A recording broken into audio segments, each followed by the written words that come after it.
Jordan Love and everybody on the Packers offense outside of Josh Jacobs just put on a disaster class, and unfortunately a lot of them got hurt. Let's talk about the biggest takeaways from this matchup.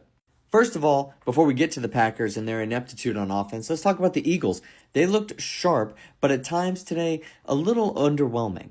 Saquon Barkley was a beast. He got what he wanted on the ground, but there were times whenever the passing game just couldn't really get going and they couldn't really find a groove, but they controlled most of this game. And the opening call on the kickoff really helped them, the fact that they weren't able to overturn it and rule that the Packer had actual possession.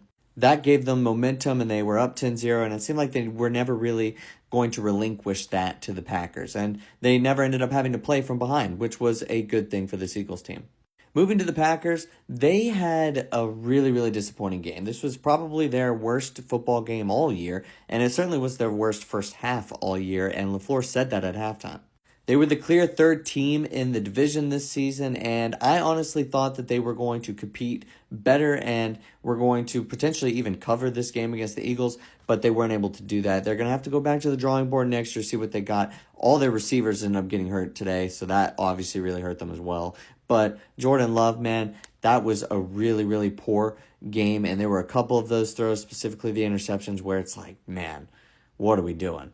Overall, though, the Eagles really look good, and they're 14-3, now 15-3.